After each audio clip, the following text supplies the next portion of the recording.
और जैसे मैंने बात की कि कई बार रिपोर्ट रियलिटी के साथ मैच नहीं होता है। रिपोर्ट में ऐसा आता है कि बच्चे का लॉजिक बहुत अच्छा है लेकिन बच्चा मैथ्स में स्ट्रगल कर रहा है। रिपोर्ट में ऐसा आता है कि बच्चे की क्रिएटिव थिंकिंग बहुत अच्छी है लेकिन बच्चा बहुत ही रिजिड और लॉजिकल है। और बाद में आपको एडजस्ट करना पड़ता है, एक्सप्लेन करना पड़ता है, और रिपोर्ट और रियलिटी के बीच में जो गैप है उसको फील करना पड़ता है। उसमें आपका बहुत सारी एनर्जी वेस्ट होती है, आपको जस्टिफाई करना पड़ता है, अपने आप को प्रूव करना पड़ता है। ये हो रहा है आपके साथ। और बाद में आपको ये भी कई बार क्वेश्चन होता है कि एक्चुअल में मैं क्या हेल्प कर रहा हूँ या मैं सिर्फ गेस करके कुछ यहाँ पे बता रहा हूँ। एक्चुअल में सही लोगों को मैं गाइड कर रहा हूँ या लोगों को मैं गलत रास्ते पे भेज रहा हूँ। तो मैं आपको पूरी तरह से एक्सप्लेन यहाँ पे करूंगा कि ऐसा क्यों हो रहा है।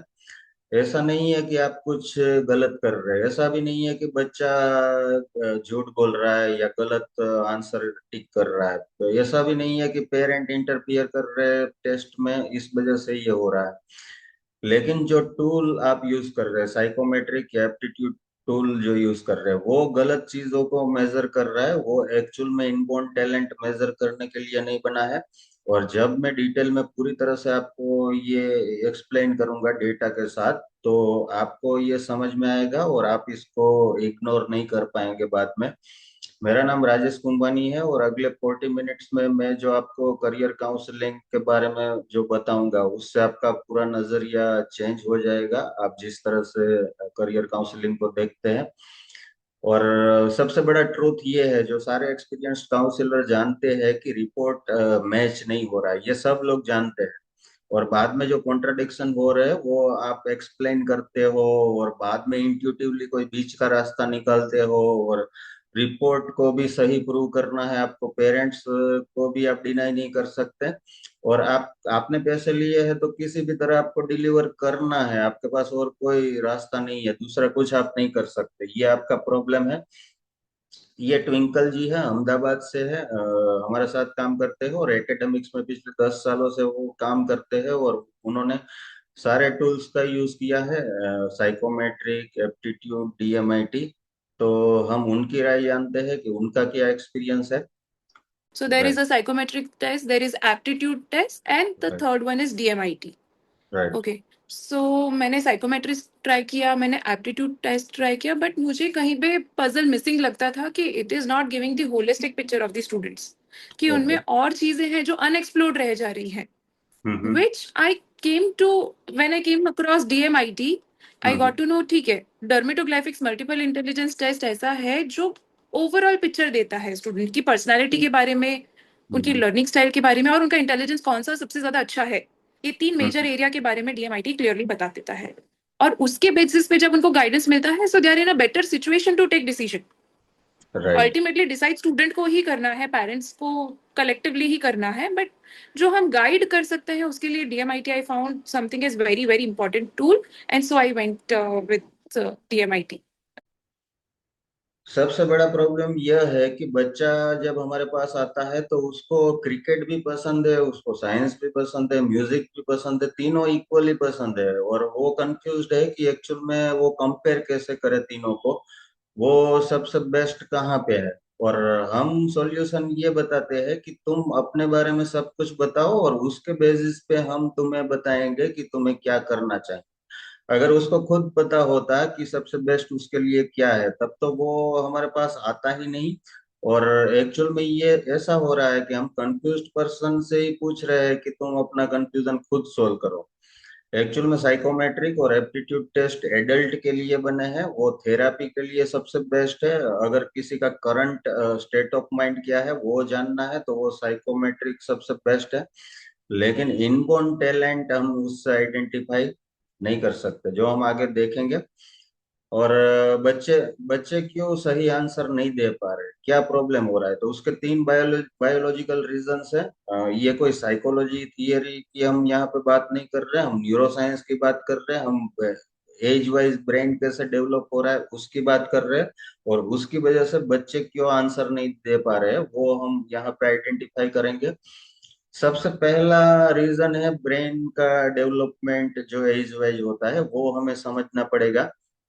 ब्रेन पीछे से आगे की तरफ डेवलप होता है। सबसे पहले ब्रेन में मोटर मोटर स्किल्स डेवलप होती है, काइनेस्थेटिक इंटेलिजेंस डेवलप होता है, जिसको डेवलप होने में 8 साल का टाइम लगता है। सारी सेंसेस इंटीग्रेट होती है।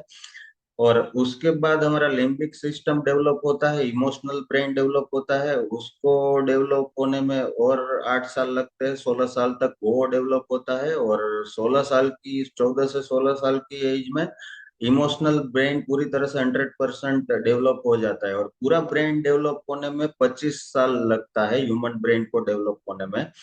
और इसी वजह से 25 साल तक जो भी पर्सन डिसीजन लेता है वो इन्फ्लुएंस होकर लेता है, मूडी होता है, मूड उनके चेंज होते रहते हैं, जो हम बच्चों में भी देखते हैं कि बार बार उनके मूड चेंज होते हैं, इमोशनली वो ड्राइव होते हैं, उनके पास खुद को कंट्रोल करने का या डिसीजन लेने का या लॉन्ग टर्म में क्या चीज उनको बेनिफिट करेगी, क्या डैमेज करेगा, उसको एनालाइज करने का कोई तरीका नहीं होता है। क्योंकि हमारा जो प्री फ्रंटल लोब है, जो सबसे आगे होता है ब्रेन में, उसको डेवलप होने में 25 साल का टाइम लगता है। और इसी वजह से कोई भी पर्सन, आपने भी अपनी लाइफ में फील किया होगा कि 25 साल के बाद हम अपने लाइफ को सही तरीके से समझ पाते हैं, हम अपने स्ट्रेंथ और वीकनेसेस को समझ पाते हैं, और सही डिसीजन लेने के बाद हम ग्रो कर पाते हैं। और 25 साल तक ज्यादातर ट्रायल एरर करते हैं, बहुत सारे मिस्टेक्स करते हैं, गलतियां करते हैं करियर चूज करने में। और जो बच्चों का साइकोमेट्रिक और एप्टीट्यूड टेस्ट होता है, नॉर्मली उनकी एज 14 से 16 साल के बीच में होती है। और उस टाइम पे उनका इमोशनल ब्रेन पूरी तरह से डोमिनेंट होता है। एक्चुअल में उनका डिसीजन मेकिंग ब्रेन अभी तक डेवलप हुआ ही नहीं है। और इस वजह से वो कुछ भी वहां पे रिस्पॉन्स दे सकते हैं इमोशंस में आके, मूड के हिसाब से। तो ये सबसे सबसे पहला रीजन है कि बच्चे क्यों सही आंसर नहीं दे पाते हैं। क्योंकि 14 साल का बच्चा है, उसको नया नया नई नई एक्टिविटी चाहिए, एक्साइटमेंट चाहिए। उसके उसका लॉन्ग टर्म कॉन्सिक्वेंसेस इवेल्यूट करने का जो स्ट्रक्चर है प्रीफ्रंटल लोब, अभी तक डेवलप नहीं हुआ है, इसलिए वो बहुत एक्सपेरिमेंट करता है। और मंथ टू मंथ उनके इंटरेस्ट भी चेंज होते हैं। और ये हम न्यूरो साइंस की बात कर रहे हैं, ब्रेन के डेवलपमेंट की बात कर रहे हैं, हम कोई साइकोलॉजी की बात नहीं कर रहे, पेरेंटिंग की बात नहीं कर रहे, या नर्चरिंग की बात नहीं कर रहे। ये साइंस है और सारे बच्चों पे अप्लाई होता है, सब लोगों पे अप्लाई होता है। और न्यूरो साइंस के हिसाब से यहाँ पे आपको जो ग्राफ दिख रहा है, जो ग्रीन कलर का अंदर ग्राफ दिख रहा है, वो हमारा डिसीजन मेकिंग सिस्टम है। और जो रेड कलर का ग्राफ दिख रहा है, वो हमारा इमोशनल ब्रेन है। तो एक 14 साल के बच्चे का इमोशनल ब्रेन 95 to 100% डेवलप हो जाता है, लेकिन उसका डिसीजन मेकिंग सिस्टम अभी 35% ही डेवलप हुआ है। तो 14 साल का बच्चा को जब हम क्वेश्चन करते हैं उसकी मैथमेटिकल या लॉजिकल एबिलिटी के बारे में या कोई भी, तो वो सही तरीके से डिसीजन या कोई कंक्लूजन नहीं ले सकता, क्योंकि उसका प्री फ्रंटल लोब अभी पूरी तरह से डेवलप हुआ ही नहीं है। तो ये बच्चा ऐसा है जैसे कोई फेरारी कार हो और जिसमें ब्रेक ना हो। ये बच्चा कुछ भी रिस्पॉन्स दे सकता है, कहीं भी जा सकता है, उसका इंटरेस्ट बार बार चेंज होगा, लगातार चेंज होगा। तो आज कोई टेस्ट लेंगे, with in a month 2 month बाद लेंगे, तो वो टेस्ट का रिजल्ट बिल्कुल अलग आ सकता है। अगर डेटा के हिसाब से देखें तो 100 बच्चों का अगर हम साइकोमेट्रिक टेस्ट करते हैं 14-15 साल की एज में, और वही बच्चों का हम 4 साल बाद फिर से टेस्ट करते हैं, तो उनके टेस्ट के रिजल्ट में 40 to 60% वेरिएशन आएगा। क्योंकि यहाँ यहाँ पे जो आपको ग्राफ दिख रहा है, उसमें 0 का मतलब है कम्प्लीटली अनस्टेबल ब्रेन, और 1 का मतलब है परफेक्टली स्टेबल ब्रेन जो अपने आप को पूरी तरह से समझ पाता है। तो 14-15 साल के बच्चे का ब्रेन 0.42 स्टेबल होता है, मतलब 50% ही स्टेबल होता है। वो बार बार अपनी चॉइसेस चेंज करता है। और 22 साल का कोई एडल्ट होते होते उसका ब्रेन 0.64% स्टेबल होता है। और पूरी तरह से स्टेबल होने में ब्रेन को 25 से 30 साल का टाइम लगता है। तब जाके पर्सन खुद को सही तरीके से एनालाइज कर पाता है, खुद की स्ट्रेंथ और वीकनेसेस को अच्छी तरह से समझ पाता है, अकॉर्डिंग टू न्यूरो साइंस। और सबसे हार्ट ब्रेकिंग पार्ट ये था जब मैंने पहली बार इसको एक्सपीरियंस किया। एक 15 साल की लड़की ने अपना साइकोमेट्रिक टेस्ट करवाया और टेस्ट में ये आया कि उसको मेडिकल करना चाहिए, उसको नीट प्रिपेयर करना चाहिए। और पेरेंट्स ने कोचिंग में उसको डाल दिया। तो पहले साल वो फेल हो गई, दूसरे साल भी वो फेल हो गई। तो पेरेंट्स ने लड़की को ब्लेम किया कि तू ठीक तरह से फोकस होकर नहीं कर पा रही है, एक्चुअल में एबिलिटी है, तू कर सकती है। और लड़की ने भी यही सोचा कि पता नहीं मैं सही तरीके से इसको नहीं कर पा रही हूँ। और आखिर में उन्होंने फिर से टेस्ट करने का डिसीजन लिया और वो लोग डीएमआईटी करवाने आए। और डीएमआईटी में ये निकल कर सामने आया कि लड़की की 3D स्पाशियल इंटेलिजेंस बहुत स्ट्रांग है। तो हमने उनको आर्किटेक्ट सजेस्ट किया कि मेडिकल में उनको नहीं जाना चाहिए, और आर्किटेक्ट करने के बाद इजी है उसका लाइफ, सब कुछ सही हो रहा है। तो हम इंटरेस्ट यहाँ पे मेजर कर रहे हैं साइकोमेट्रिक टेस्ट के जरिए, एबिलिटी यहाँ पे मेजर नहीं हो रही है। उसके लिए हमें बायोलॉजिकल डिजाइन या न्यूरोलॉजिकल पैटर्न हमें चेक करना पड़ेगा। दूसरा रीजन, सबसे बड़ा रीजन साइकोमेट्रिक और एप्टीट्यूड टेस्ट फेल होता है, उसका है बेसलाइन प्रॉब्लम। अगर कोई मुझसे पूछता है कि तुम अपने आप को रैंक करो कि तुम्हारी मैथमेटिकल एबिलिटी क्या है, 1 to 10 में उसको रैंक करो, तो बच्चे को अगर हम पूछते हैं तो उसको पता ही नहीं है कि उसको कंपेयर किसके साथ करना है।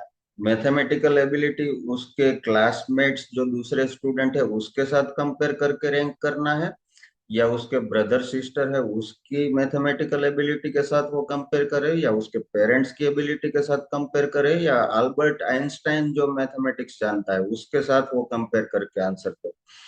तो कोई भी साइकोमेट्रिक या एप्टीट्यूड टेस्ट में ये डिफाइन नहीं है कि आपको जो आंसर देना है उसको किसके साथ कंपेयर करके आंसर देना है।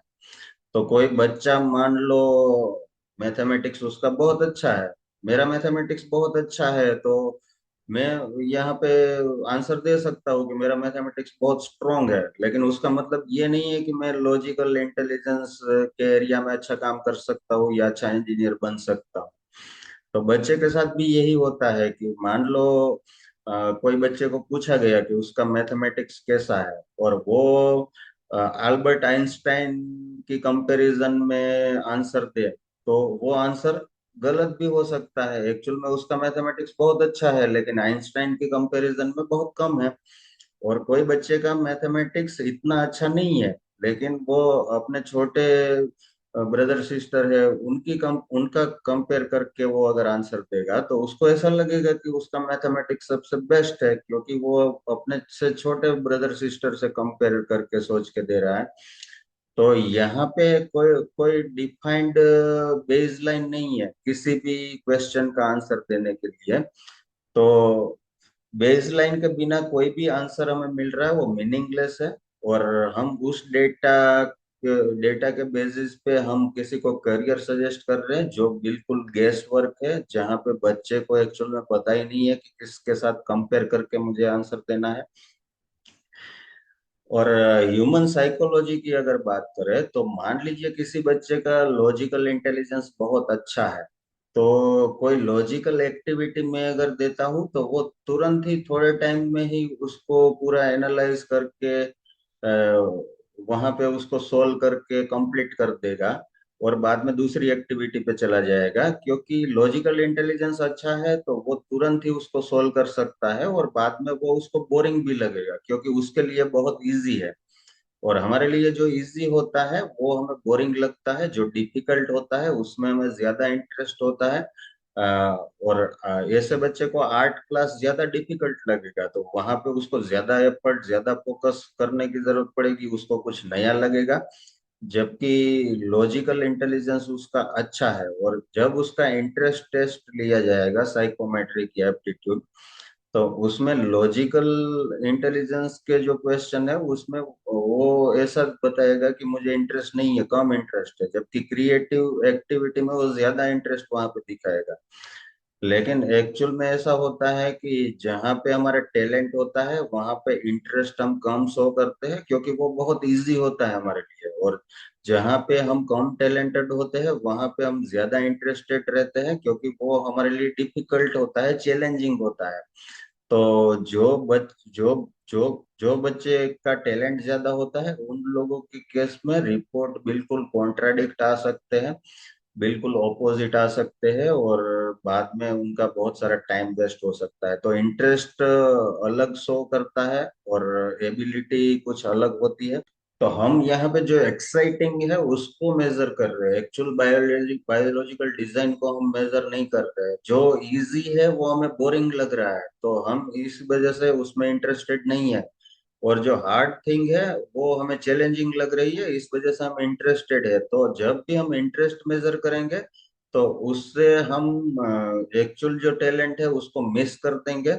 लेकिन बायोलॉजिकल डिजाइन अगर मेजर करेंगे तो उसमें ही एक्चुअल में समझ में आएगा कि एक्चुअल टैलेंट क्या है। तो इंटरेस्ट मेजरिंग इस वजह से भी फेल होता है, क्योंकि ह्यूमन साइकोलॉजी जो हार्ड है उसमें ही ज्यादा इंटरेस्ट दिखाती है।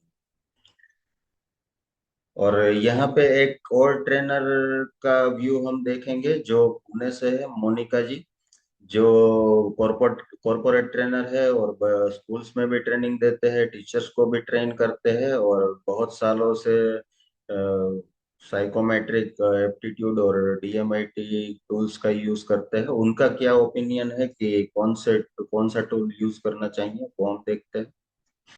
सर, डीएमआईटी का मेरा एक्सपीरियंस ऐसा रहा है कि मेरे पास हमेशा मंथ में कम से कम 2 से 3 साइकोमेट्रिक टेस्ट वाले भी लोग आते हैं। ठीक है। मेरा पर्सनल एक्सपीरियंस ये है कि साइकोमेट्रिक टेस्ट में बहुत मैनिपुलेशन भी होता है, क्योंकि जिस माइंड स्टेट में आप लिखते हो वो पेपर या सॉल्व करते हो, उसी हिसाब से आपको रिजल्ट देने वाला है। अगर आज मेरा मूड नहीं बन रहा है मैथ सॉल्व करने का, या मुझे कुछ आंसर नहीं करने, तो मुझे अगर अच्छी तरह से आता भी है तो मेरा सॉल्व करने का मूड नहीं, तो मैं नहीं करूंगी। तो उस पे ना अफेक्ट होता है, एक तो पहली चीज। दूसरी चीज, अगर साइकोमेट्रिक टेस्ट आप लेते हो तो हमेशा उसमें आप हमेशा बढ़ा चढ़ा के खुद को दिखाने की कोशिश करते हैं। It's a normal human psychology. तो अगर मुझे ऑप्शन है कि आप अगर जाते हो किसी गांव में और आप कुछ सर्विस देना चाहोगे, तो एज अ गुड सिविलियन और अ गुड सिटीजन, मैं तो हमेशा वही चूज करूंगी। हाँ, मुझे सोशल वर्क करना पसंद है personally, if I don't like that, but I choose that option to boast my self. वो मैनिपुलेशन वहां पे हो जाता है। डीएमआईटी में यहाँ कहीं भी मैनिपुलेशन का दूर दूर तक चांस ही नहीं है। इसका इसका एक्यूरेसी इतना जबरदस्त है, इतना अच्छा है। तो वहां पे पर्सनैलिटी डिटेक्ट करने में या ब्रेन के इंटेलिजेंस डिटेक्ट करने में कहीं भी कुछ भी कंफ्यूजन नहीं रहता है।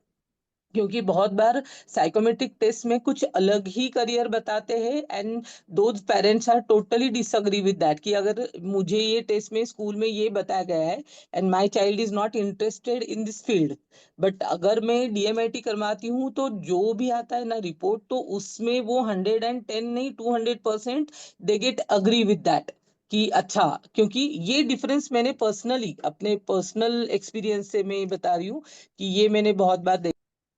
तो जैसे मोनिका जी ने बताया कि तीसरा सबसे बड़ा रीजन है मूड, बच्चों का चेंज होता रहता है।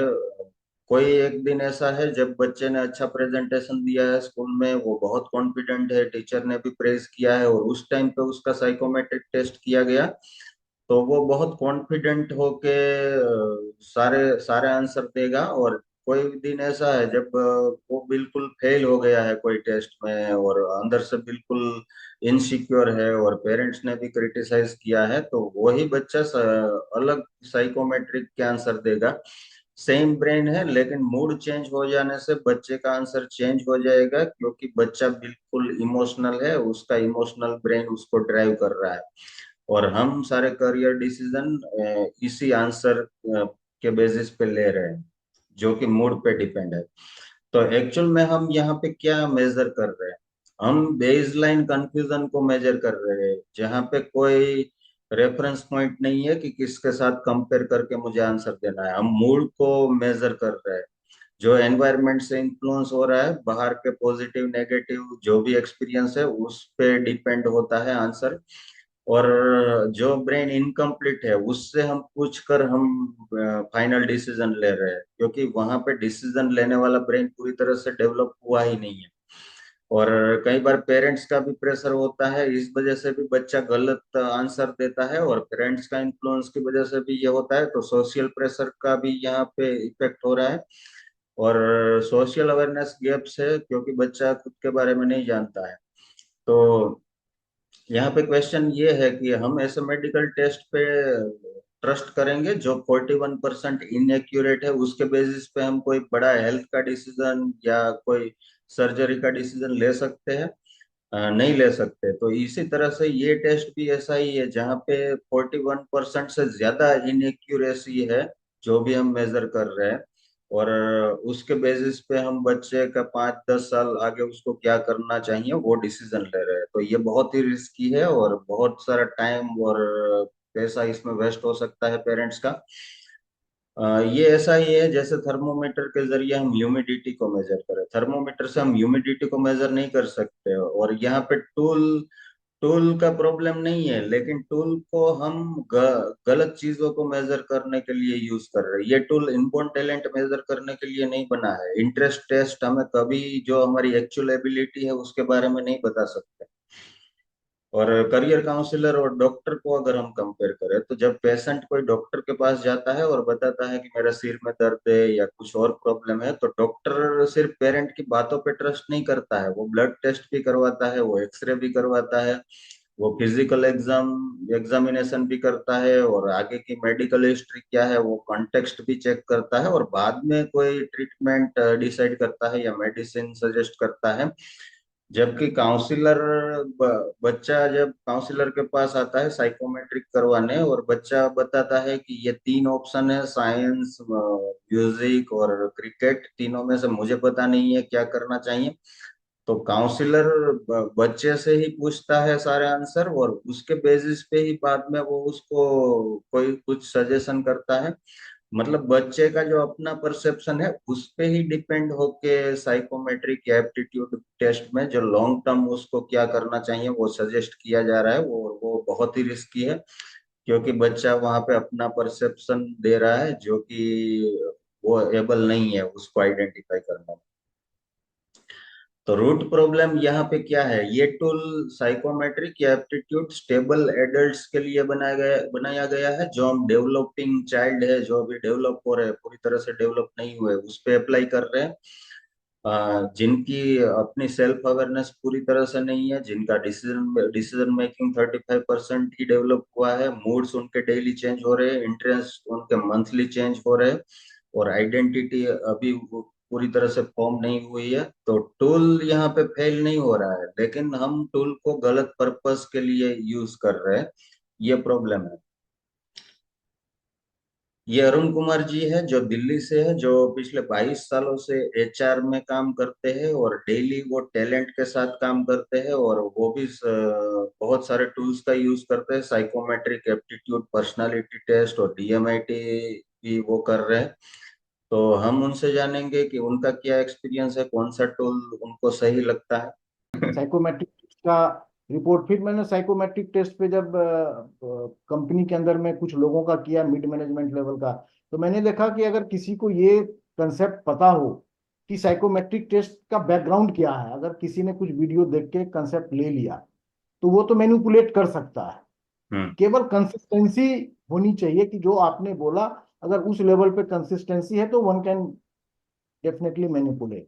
राइट। वहां से फिर जब मैं आपसे जुड़ा 3 साल तक वीडियो देखने के बाद रेंडमली एक दिन बोला नहीं, अब I don't want to waste my time, I have to invest my time now. तो वहां से फिर डायरेक्ट सॉफ्टवेयर परचेज पे ही आ गया। मैंने बोला नहीं, अब तो जो देख लिया उससे काफी कुछ आइडिया लग गया है। तो यहाँ से मैं आपके साथ जुड़ा, और जुड़ने के पीछे रीजन भी ये था कि आपकी जो इमोशनल अटैचमेंट है ऑन सब्जेक्टिव मैटर, कि how to deal on any point, that is more important to connect with any of the people. मैं एचआर में हूँ, मुझे सपोर्ट तो एचआर में बहुत मिला। इनफैक्ट मैं तो एमडी लेवल के आदमी को भी बोल देता हूँ कि सर ये आपने झूठ बोल रहे हो, गलत बोल रहे हो आप तरीके से। हम्म मैं कन्फ्रंट करता हूँ, कई जगह फाइट भी हो जाती है, मतलब वर्बल फाइट, कि नहीं आप गलत बोल रहे हो, आप, मैं आई एम नॉट एग्री। ठीक है, आप सीरियस बात नहीं। मैंने इस लेवल पे हूँ और बोर्ड ऑफ डायरेक्टर में भी बैठता हूँ, तो मैं स्टेट इन सब चीजों को मैं जान लेता हूँ और बोल भी देता हूँ इन फ्रंट कि क्या है। हम्म जहाँ से मेरी जर्नी स्टार्ट हुई, पिछले 1 साल हुए हैं सॉफ्टवेयर लिए हुए। मैं टाइम कम दे पाता हूँ, नो डाउट, बट काउंसलिंग करता रहता हूँ अपने एम्प्लॉय का, अपने टीम मैनेजमेंट का, सीनियर्स का। प्रोफेशनली मैं उस लेवल पे नहीं उतरा हूँ जिस लेवल पे जैसे योगी जी या अंजलि जी का मैंने देखा है बैकग्राउंड, वहां तक तो मैं नहीं पहुंचा हूँ, बट इतना कॉन्फिडेंस मिल गया है कि मैं अभी जिस जगह पे काम कर रहा हूँ ना, बहुत लोगों को मैंने सपोर्ट दिया है, मोरल सपोर्ट। तो और कि मेरे पास अरुण जी मेरे पास किसी improvement सीईओ बहुत या है। डायरेक्टर और उन लोगों का रिपोर्ट किया है डीएमआईटी? नहीं, अभी प्लानिंग हुई है। डायरेक्टर हैं, हमारी मैडम है, ठीक उनको है। मैंने बोला, बोले तुम जी आप पहले मेरा करो। मैंने बोला मैडम आपसे करने से पहले ही मैं आपको बता, क्योंकि इसमें जो आपकी पर्सनैलिटी वाली जो वीडियोस थी उसको देख के मैंने बोला मैडम आप इस तरीके से है, ये चीजें, कई सारी चीजें मैंने बोल दी। हम्म तो वो एग्री थी कि ठीक है अरुण जी, मैं अपने बच्चों का पहले करवा के देखूं। मैं बोला आप करवा लो ना मैडम, क्या दिक्कत है, आप में क्या कमी है क्या नहीं है मैं अभी बता देता हूँ। तो ये चीजें हैं।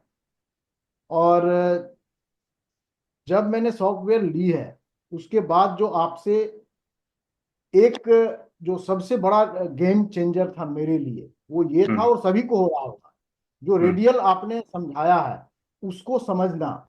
जब तक कोई प्रैक्टिकल नहीं समझेगा इसे, मैं अपने हम्म बेटी के केस में बिल्कुल आपसे जब डिस्कस किया और मैं 1 to 1 करके बात किया, जो रेडियल फैक्टर जो आपने बताया कि रेडियल अगर किसी लूप में लगी है तो उसका क्या एक्शन और रिएक्शन होता है, दैट आई हैव, मैंने, मेरी ऑब्जर्वेशन इतनी स्ट्रांग है कि अब मैं उसको उस ढंग से हैंडल करके अपनी बेटी को भी लाइन पे ले आया।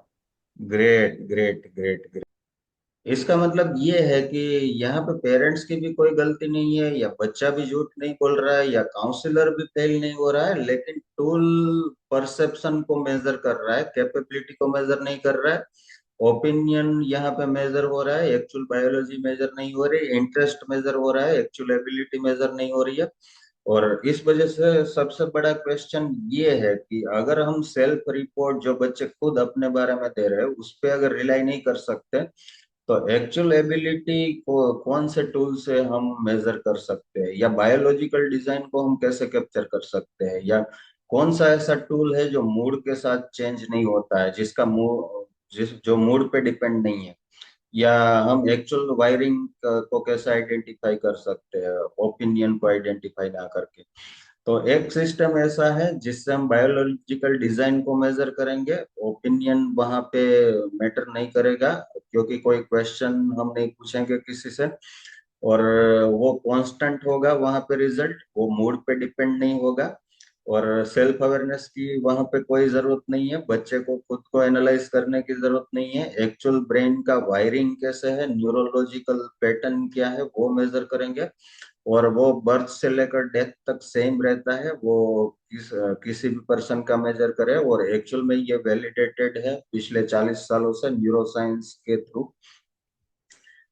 तो होगा क्या जब हम दोनों को कंपेयर करते हैं, तो साइकोमेट्रिक टेस्ट में रिपोर्ट में हमें दिखता है कि बच्चा लॉजिक में स्ट्रगल कर रहा है और क्रिएटिव स्ट्रेंथ उसकी ज्यादा है। तो काउंसलर भी कंफ्यूज हो जाता है कि पता नहीं ये बच्चा, जब पेरेंट्स डिनाई करते हैं कि ऑपोजिट है तो काउंसलर कंफ्यूज हो जाता है, और उसको समझ में नहीं आता है कि एक्चुअल में रिपोर्ट सही है या नहीं है। और जब बायोलॉजिकल मेजरमेंट करेंगे तो हमें एग्जैक्टली पता चलेगा कि कॉन्ट्राडिक्शन होने का रीजन क्या है, और हम क्लैरिटी के साथ 100% कॉन्फिडेंट के साथ बता सकते हैं कि क्यों यहाँ पे कॉन्ट्राडिक्शन हो रहा है, और पेरेंट्स को भी ये समझ में आएगा। और एक्चुअल एबिलिटी है वही यहाँ पे मेजर होगी, ना कि इंटरेस्ट मेजर होगा। और कोई गेस वर्क नहीं होगा बायोलॉजिकल मेजरमेंट में, क्योंकि कोई क्वेश्चन आंसर पे वो डिपेंड नहीं होगा। और इसी वजह से पेरेंट्स यहाँ पे 3 टाइम्स ज्यादा पे करते हैं साइकोमेट्रिक टेस्ट के केस में, पेरेंट्स पूरा प्रोसेस देखते हैं कि बच्चे के आंसर के बेसिस पे ही यहाँ पे डिसीजन लिया जा रहा है, और पेरेंट्स को पता है कि बच्चे का अंडरस्टैंडिंग कितना है। और इस वजह से वो पेरेंट्स ऐसा मानते हैं कि ये सिर्फ एक ओपिनियन है, ओपिनियन की तरह ही देखते हैं, और इस वजह से यहाँ पे साइकोमेट्रिक काउंसलर्स की जो फीस है वो भी लिमिटेड ही रहती है, वो कभी कॉन्फिडेंट होकर ग्रो नहीं कर पाते हैं। जबकि बायोलॉजिकल मेजरमेंट में पेरेंट्स फील करते हैं कि एक्चुअल में जो एक्सप्लेन हो रहा है वो बच्चे के साथ रिलेट हो रहा है, बच्चे का जो बिहेवियर है, पर्सनालिटी है, उसके साथ मैच हो रहा है, और साइंटिफिक उनको लगता है, और इस वजह से वहां पे 3 टाइम्स 5 टाइम्स हम ज्यादा चार्ज कर सकते हैं, और सर्टेनिटी ही हमें प्रीमियम फीस दे सकती है। अगर हम सर्टेनिटी को फेक नहीं कर सकते, जो टूल मूड को मेजर कर रहा है उससे हम कभी सर्टेनिटी नहीं ला सकते, और सर्टेनिटी को फेक नहीं